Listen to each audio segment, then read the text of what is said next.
Well, good Tuesday evening, everyone. State Representative Brad Halbrook welcoming you to another Tuesday night Illinois Freedom Caucus live stream town hall and roundtable, as there's always a relentless pursuit of truth, logic, and common sense. And Representative Miller, leader of the Freedom Caucus, we still believe in the Declaration of Independence, Bill of Rights, and the Constitution. Chris, how's things going? Open us up. Well, the battle continues. You know, it's like we have always said that the fight for freedom never ends. And if we wanted to fight, we've got a whopper on our hands right now with now the Illinois giving tremendous tax breaks to the Chinese Communist Party, as well as the Safety Act and all the ramifications of that. And so there's a lot to talk about this evening. So we look forward to having your input there, Brother Halbrook. Excellent. Well, thanks for joining us. So, Representative Free, Southwestern Illinois, you're going to bring a perspective to us tonight as we dive into some kind of brand new stuff that happened on Monday, a court order on the Safety Act. And so what's going on in your neighborhood, Representative Freeze? Well, just living the dream, you know. Still working my day job, and no, life is good. Following up on what Chris said, you know, we had a couple things happen here lately. It's really unfortunate we have to give tax breaks to the Chinese to get jobs here in our state. Right. You know, hey, let's do some reform. Let's do something with work comp, maybe some unemployment insurance, and have maybe some U.S. companies come to our state. Right. Wouldn't that be nice? Exactly. I thought that one of the, you talk about that, we finally got a Chinese company to come, but the rumor on the street was that was either the 17th or 18th battery company that they had courted to try to get to come to Illinois. And they finally found some Chinese that were willing to come. I've heard, I don't know, wire pulling had a number of tax breaks up to $8 billion, including what the feds are willing to do for this, which is just, and this is a $2 billion plant. So I wonder where the rest of the money will go. Yeah, exactly. Well, hey, let's just get right into the slide set. And so let's talk about that a little bit. And so tonight, again, this is kind of our opening title slide. And the first thing we want to talk to that you gentlemen have kind of talked about, this says Pritzker grants $500 million to the Chinese Communist Party company called Gotion. Now, I think the number that we've seen that the governor's talking about is $536 million. But Chris, you touched on it. Wire Points is talking maybe about a different number on a $2 billion plant. And here's already $500 million worth of tax incentives. Mm-hmm. No, it's pretty amazing that, when you start doing Illinois math, you get into some real fuzzy areas, which is incredible. Plus, it'd really be nice because JB has told three pretty big whoppers, even in his press conferences, to disclose what's happening here. Mm-hmm. One of the first things he's trying to paint this as a California company, which this is absolutely a Chinese Communist Party company. And the rumor is that Chinese nationals are going to be the main people that are going to be employed here. Another thing that they lied about was that Volkswagen was a major shareholder here, which they only have about 25% of this deal. And so it's just lie after lie after lie. And the media refuses to hold Governor Pritzker's feet to the fire. Right. Yeah. And David, just a simple internet search. Well, this President Chin Lee, he's a member of the CCP. He's a member of the World Economic Forum. I mean, you don't have to be much of an investigator to find this stuff. It's there for the taking. Yeah, it's really unfortunate that somebody on the governor's staff couldn't have done a little research. And it's my understanding that they picked this location via their spy balloon that they floated over the United States. No, I'm just kidding. But yeah, it's really unfortunate. Again, like I said, that we have to cater to these guys. They're not our friends.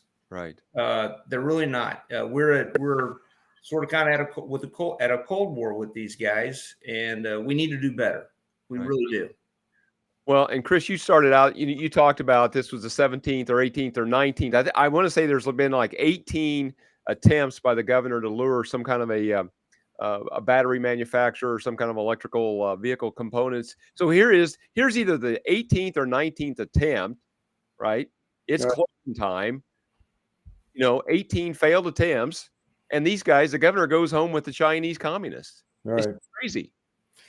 I don't know. I think that's the biggest question that has to be answered is the why. Why are we helping the Chinese communists conquer the world? Why are we helping the Chinese communists conquer the world? I don't get it. We're doing it at the federal level, and now we're doing it at the state level, and it just is completely a travesty that this is going on our watch. Right. Yeah, and it's really what is driving this, according to the governor, is the green energy and electric vehicles, which is really a farce. I mean, there's a reason why automakers can't sell them, because nobody wants them. Right. They're getting forced down our throat. Right. They were bragging the other day about how they're only losing $33,000 per vehicle now. It was up in the mid 60s, and so, but they're throwing so much money at this that I know they're if this was a standalone business where the economy actually drove the marketplace, this would already be done with. And there's the supply and demand does not apply to government deals, and that's what this is. And I don't care if you're talking about EVs or if you're talking about solar or wind. It's not sustainable. It's not economical. But yet here we are on the state and federal level. We're going to subsidize it. And to the Chinese, of course. Right. Well, let's just kind of put this in perspective. So $536 million to one company. Prior to this, these REV tax credits, as a part of this deal, it was the EDGE tax credits. So the numbers that I've got here in 2021, 223 companies got $225 million. That's half of what this is. In 2020, 196 companies got almost $189 million. So here the governor finally found a deal. I'm sure he worked all day and half the night to try to get this deal put together for $536 million. It's just crazy. Yeah, and all the times that we can't get the Invest in Kids Act renewed, something that would benefit our citizens, our kids in, school districts where they got really poor public education. Yeah, let's work on that instead of this. Right. And, guys, we've all been out knocking doors, and I've talked to people, and they're just kind of blown away by this deal. And I had a gentleman just yesterday was talking about how important the Invest in Kids program has been for his family. And it's been a game changer in his family. And so I thought that was kind of interesting. And he's really unhappy that program didn't get renewed this spring. And whether we come back and see that here in October, early November in veto session or not remains to be seen. But, I think the funding on that completely ends. Not only just the program end in December 31st. I thought, well, maybe it'd fully fund those kids through the school year. But I think all of it ends with the calendar year. Is that you guys' assumption also with that? No, that's my understanding. Okay. Yep. Mine too. Yeah. So again, why aren't we funding Illinois companies, or at least U.S. companies, or at least companies that are allied with America instead of folks that are relatively unfriendly to America? Yeah. It just seems like, I guess maybe the perspective is right. The governor's trying out to be the the Democrat nominee. Yeah, bite your tongue there. The Democrat nominee for president. And so maybe this is what you have to do to appeal to your base to win that Democrat primary next year. I don't know. Well, he's really catering to the fringe, because in addition to the Invest in Kids Act not getting through, he vetoed the lifting the moratorium on nuclear power. We have a lot of nuclear power in the state, but for whatever reason, I'm sure he's catering to his environmentalist. We're not going to lift that moratorium. That is something we don't most definitely should take up during veto. Exactly. Yeah. And I guess the bottom bullet point here talks about a lithium mine. Have you guys ever seen a lithium mine? I know there's mines in Southern Illinois, David. You probably got them. You can probably see them from your house, but they're not lithium mines or coal mines. Yeah. They're underground. Most of them are underground. Yeah. And this administration and prior administrations and, administrations in DC want to shut down some of the most productive coal mines in in the central U.S. in Illinois. In favor of this clean, bad New Deal. Chris, I don't know. We're shutting down Illinois mines, Illinois jobs, but I guess this is clean because we can't see it. These mines are in another continent somewhere, Africa, wherever. It's really unfortunate. And we actually have lithium here in the western part of the United States, but they've basically regulated those mines out of being able to be profitable, and so we're going to Africa and using slave labor. And somehow I'm not exactly sure how the greenies justify this, but somehow I guess it's out of sight, out of mind if they don't know what's going on. Yeah. Or they pretend like they don't know what's going on, but right. The ends justifies the means, I suppose, in their little small brain. Well, I think that's it. If they can't see it, then it's clean. Well, actually, I think it's intentional ignorance. I mean, they obviously won't object to things that they don't know about, and it just do a Google search, lithium mines, and there it is. It pops up. Yeah. Yeah, exactly. Gentlemen, let's move on to the next topic, which is the Safety Act. So there was a restraining order that happened the very end of December, just 9 months ago, and this was a statewide restraining order as action that happened with 65 courts or state's attorneys in Kankakee County Court. Statewide ban on this thing going into place, but then there was a ruling, I think, David, 2 months ago that said it had to go into place on September 18th. They ruled the Safety Act to be constitutional, and so now as of Monday, cashless bail goes in. David, I'll let you take it from here. Yeah, criminal law is not my forte, but I've been, talking to several of my sheriffs in the area and talking to them about their jail population, and their jail population is going to drop from anywhere 75 to 80% because of this. They've got to have hearings to meet certain thresholds to detain these individuals after Monday. If they don't, they're getting kicked and they'll be back on the streets. It's really unfortunate. We got enough bad people out there, and now they're going to release some more. And it's not the sheriff's fault. We have to remember that they're doing what they can with the laws that got rammed through. So, hopefully, so in the near future, and I hate saying it, something bad will happen, and hopefully we can make some changes to this stuff quick. Right. And Chris, there's not only the human component and releasing bad people back on the street, but there's a financial component that's going to hit taxpayers, kind of maybe a double whammy. They're going to have these criminals running loose on the streets, the country roads. But, some of the counties I've talked to, depending on the size of the county, it could be maybe from a few $100,000 to several $100,000 or millions of dollars in budgetary pressure when all this goes away. I don't know what you're hearing or if you have thoughts on that. No, I'm hearing the same thing. I was out hitting doors in Douglas County this afternoon, and I know once the person figured out who I was and why I was there, they were like, "What is going on? What are these people thinking about?" And my response was, I said, "There's a reason why we call the Capitol building the Bad Idea Factory."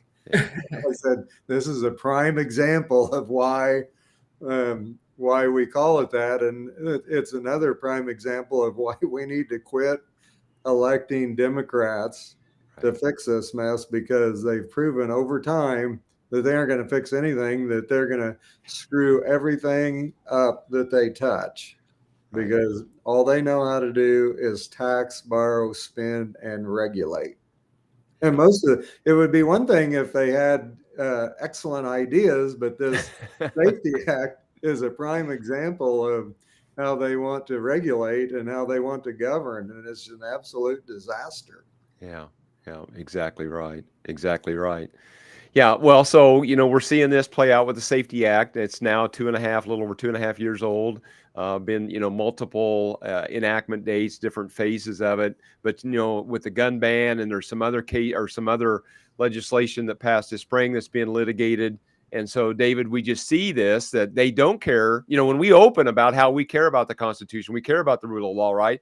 Well, the majority party doesn't care about any of that. They don't care whether it's constitutional law. They're going to say, see you in court. We're going to pass this stuff. You either like it or show up in court and spend your time and money to try to get your rights back. Yeah, no, and it's evident by what they pass. I'm sure they have legal counsel on their side of the aisle like we do. These bills go through. There's a lot of objections from us on the Republican side of the aisle about how bad it is, that it's unconstitutional, and nobody listens. And my understanding, on more than one occasion, the Democrats have said that, stood up on the other side during debate and said, like you said, we will see you in court, knowing that it's going to get litigated. Right. Exactly. Yeah. Well, guys, let's move on. We got a couple events to talk about here as we move into the tail end of this program. So just in about 12 days, big event in Effingham. Dinesh D'Souza coming back to Illinois. 2 years ago, he was in Central Illinois, East Central Illinois at Arthur. Going to be in Effingham at the Thelma Keller Convention Center. Tickets are still available. Chris, any thoughts or any ideas there? What to help our folks find tickets or anything? Well, I know that they can contact any of us. They can follow the links and order them online. But I think one of the things that you are going to be pleasantly surprised with the information that Dinesh is going to bring that evening. I mean, he's on the cutting edge of all these things. He's getting ready to release a new movie, and you're going to kind of get a snapshot of what that's going to be about. So right. I'll tell you what, if you come and you don't think you got your money's worth, I'll see if Brad will refund your money. And David, there's multiple levels that people can either just a ticket to hear Dinesh D'Souza. There's an opportunity to take a photo and some other opportunities and this is very limited on the VIP meeting, lunch, dinner. I guess it's a dinner with Mr. D'Souza. Yeah, general admission is $30. You get a VIP ticket that's $100 per person, includes a photo, and then obviously we would appreciate sponsorships as well. I am really looking forward to this, to seeing him speak. See him pop up on TV periodically. Very fascinating, interesting guy, like Chris said, on the cutting edge of what's going on. Just a wealth of knowledge. Yeah, it will be worth the price of admission. I can speak from experience from 2 years ago. He just had the crowd just wowed, and people talked about it for months. And then I heard for months people say, "Well, boy, when you have him when he comes back, let us know." Well, he's back, and hopefully you're hearing this stream and you'll be there, because it will be worth the time to be there. So yeah. Hey guys, the other event, another town hall. We've done several of these across the state this summer. I've been to a couple of them. Chris, I think you've been to a couple of them. David, I don't know if you've had a chance to be at any of these statewide ones, but here's one's going to be really close to your neighborhood. This one's going to be in my backyard. It's going to be at the Veterans Airport in Southern Illinois, Marion. Beautiful location. And unfortunately, still a little bit of a drive, but I will definitely be there since it's in my backyard. Exactly. And I regret not being able to go to the other ones. It's just I still work for a living, unlike some of the Democrats. So trying to put the kids through school and everything else. So it's still working, and so I'm limited on the activities that I can attend after hours. Yeah, I understand. No, these have, people come up to the ones I've been to. I guess I've been to 2 of them this summer, and really appreciative that we took the effort. They appreciated the information. It's good stuff. And here's our final slide. This is where you can find us. And Chris, your favorite button, there's the bottom, or I say button is the bottom website. IllinoisFreedomCaucus.org, and then there's that one with that donate. Oh, yeah, there's probably a big red button, I'm guessing, and it'll lead you to the promised land. Yeah, exactly. Well, everyone, I thank you guys. Thank you for joining us on this live stream. And let's just go, David, if you've got some closing comments, and then we'll go Chris, and then I'll close this out this evening. No, I just appreciate having these little events, these little forums here. It gives us an opportunity to reach out and discuss topics with the people. I know there's a lot of people everywhere I go. Somebody's always stopping me, asking me what's going on in Springfield. So follow us on these Facebooks Live. It's great information. Exactly. Thank you, Representative Freeze. Chris, the leader of the Freedom Caucus. Well, thank you, everybody, for tuning in this evening. Thank you, David and Brad, for being on here and making this event very informative and continuing to make this the home of truth, logic, and common sense. Everywhere I go, they say that common sense is not so common anymore. So hopefully that we can continue to shine the light and cause the cockroaches to run to the corners. Exactly right. But anyway, I hope you enjoy this evening and find it to be educational and informative. And so we got to rally the troops. You know, the Republic is in the balance as we head into the 2024 elections. So we need to be engaged and all hands on deck. Exactly. Well, and guys, I'm already starting to formulate. We've had a series of town halls and different kind of meetings this summer. We've had the busiest year in my legislative career just because of redistricting and trying to meet people at different times, different locations all across the new district, wherever they are. We've already got some post-veto session town halls planned in the district in the 107. That will happen right after veto session, right before Thanksgiving. And as soon as we get those dates available, we'll post those up, and we'll have more of the Freedom Caucus town halls, hopefully across the state this fall. I know some dates are being worked on. They're trying to work out the venues. But again, guys out there tonight, we just always appreciate that you will like and share and subscribe and follow our content. Help us to overcome the big tech overlords and the algorithmic gods, and that's what it takes to get this message out. I truly believe that the conservative movement in Illinois and maybe the nation hangs in the balance with what's kind of going on here. So with that, ladies and gentlemen, I think we're going to close out, and we'll see you down the road. Thank you. Thanks, guys. Good night.